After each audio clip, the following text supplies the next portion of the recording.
Hey guys, Elizabeth, the curly-haired country gal here. Although today I feel more like the fuzzy-haired country gal. But anyway, I'm heading over to the rabbitry. As I've mentioned many times before, a big goal of mine is to raise as much of our own food as possible. Maybe not all of our own food like I had previously thought, because community is so important, and I'm realizing more and more I can't do everything. But I wanted to give you an update on the rabbitry because things are going really well in here, and I had a crazy idea that I am starting to use.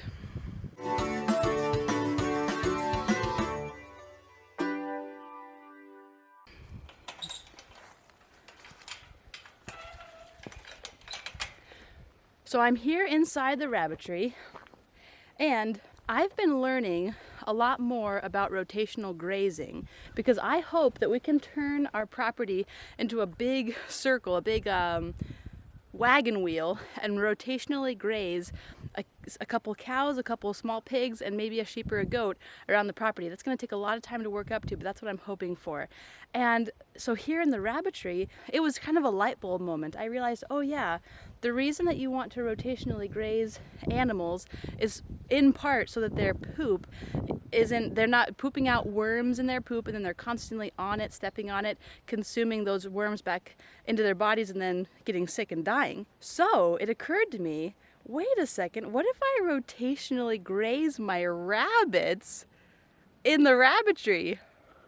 As you may have seen before, this is the setup that I have. I have 3 dog kennels with doors on them. This is where all the does are.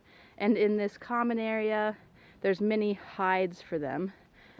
In these 2 paddocks are the bucks. So these bucks are not quite well, this buck is a little young to breed. This one actually can start breeding anytime, and he would love to if he could. So that's where the bucks are. But in here, it occurred to me that I could move the rabbits' feeders in different areas around the rabbitry so that I can break that worm cycle, or try to anyway, and reduce sickness with them. So here's my idea.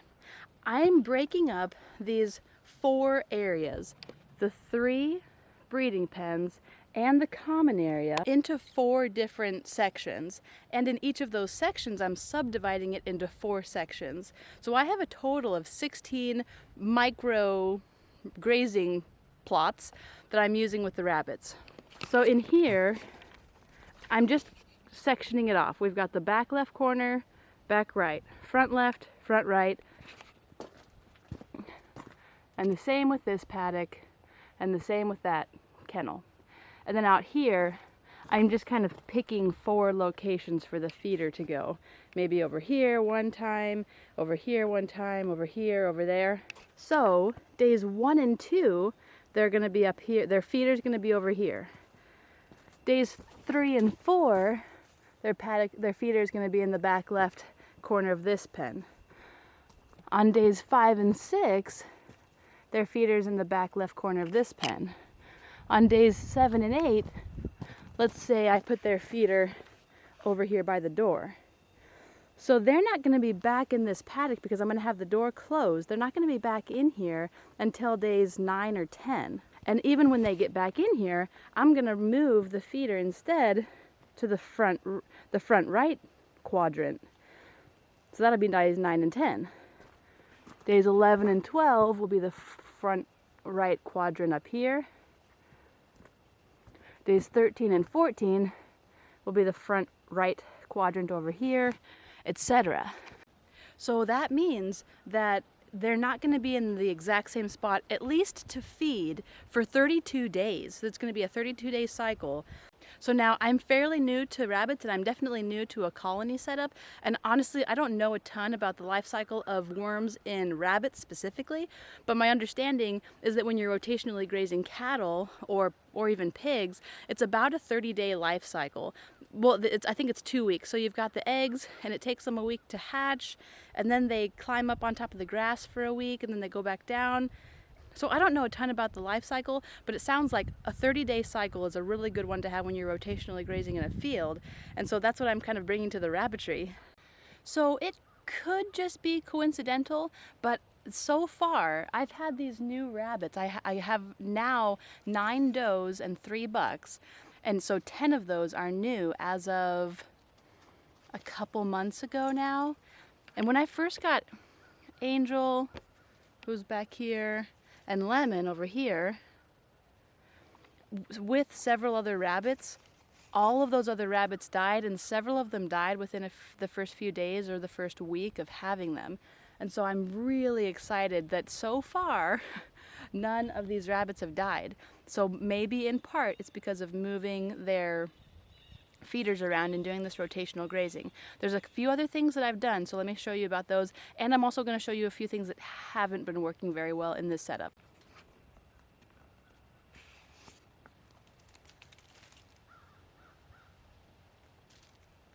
And by the way, I do have their feeder here, and I have been giving them some pellets, but I'm really going to transition to giving them a lot more hay, especially this winter, to keep feed costs down, with just some minor supplementation to make sure they're getting what they need. But here they have mini hides, as I've shown you before, and they've been doing an excellent job digging several more burrows, which is wonderful. So there's one there. Most of them are along these rows where I already had trenches, so the ground is a lot softer. And they dug another one down here as well. So that's exactly what I wanted them to do, which is great. So they're not that interested in the litter box or this upside down tote, but they've been doing a great job getting other burrows. Another thing that I think has helped has been that at least once a week or once every other week, I'm coming through here and I'm raking out all of this beautiful manure that I get to then put, at least temporarily, into my pile up here, and I can disperse it in the spring as needed for growing. And after I rake everything out, I've been sprinkling some diatomaceous earth to go ahead and continue to help kill those bad bugs and worms. So that's what's been going really, really well with this setup. However, there are 3 things that haven't been going great. So let me tell you about those with my particular setup. Maybe 4. So I'll start with the extra one. Because the buck pens are so much smaller, I just need to be aware of raking out their poop more often and putting down some diatomaceous earth more often, making sure they've got nice fresh water. And with their food, I've been with these bucks, there's actually 2 young bucks in here, and I've been putting their feed underneath this little house that I made, which you can check out the video for. It was very simple, just to keep it from getting ruined in the rain. But that's one kind of downside, is the bucks have much less of an opportunity to not be sitting in their own poop. And this buck is really a sweetie. I'm really excited to start breeding him as soon as we have some mobile tractors available, because he's not tame, but he's pretty friendly. He'll come up to the fence, and anyway, so that's the kind of bonus 4th thing that isn't going great, is just these buck pens needing a little bit more attention because they don't have as much room to roam around. One minor thing that did not work well that was easy to fix was that I had these buckets of pellets in the rabbitry, and the rabbits figured that out, so they started to chew through the side of the plastic. So those are on the outside of the rabbitry now. The 3rd thing that isn't going great is with the water. 2 things actually. One is that for some reason I fill up this water and within 2 days it's totally gone, maybe 3 days, and so there must be some sort of leak in it, or maybe it's not quite level. It looks level to me, but something's amiss. So that is not very convenient, and that is something that I would like to change. However, it is a heated waterer, which will be really nice because we're going to get some freezing temperatures soon. And so along with that, the waterers in the buck pens are not ideal because they are going to freeze, but it's just a little bit more work. And by the way, here's another one of the burrows the rabbits have been working on. Now the last thing that hasn't been going great with my setup is these low spots where I dug out the doors. Now I knew this was going to happen, and as expected, there's a lot of spill that comes from this wall of dirt when it rains, or even when the rabbits are running on it, kicking on it. And so just this morning, I was digging out some of that dirt so that I could actually open and close the doors. So that's an ongoing maintenance that's kind of an annoyance. So if I wanted to get really fancy with it, I would probably put some like either boards or thin cement, maybe pavers across as a little retaining wall, and that would cut down on the maintenance quite a bit. So that's maybe a not a bucket list thing, a nice to have thing that I might do eventually. And similarly, this place is the worst for sure. This door is consistently the hardest to open and close because I mean it's got 4 feet of earth below it, or behind it I should say. So I was just digging this out earlier and this is the result.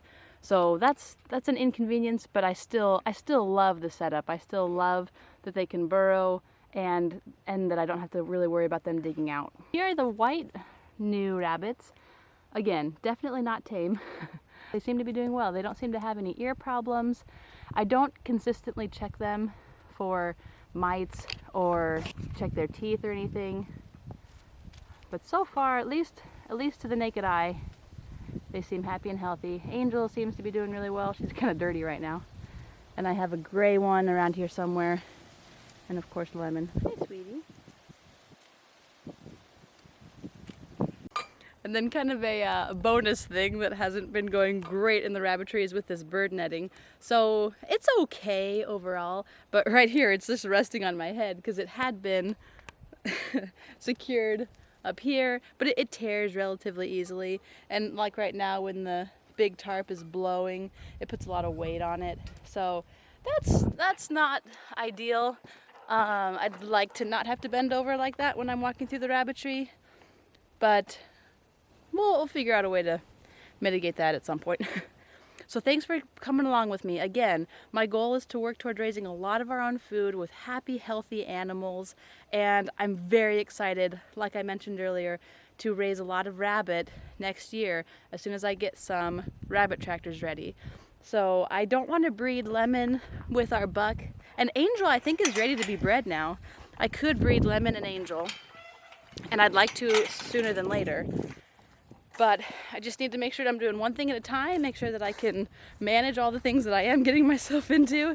And so right now you can check out my next video because I'm going to be heading over and putting our new chicks that we hatched out in with the big hens and see how that goes as I climb through the electric fence here. But thanks so much for coming along with me. Feel free to subscribe if you've enjoyed this and like the video down below. That'd be great. And we'll see you next time. Bye.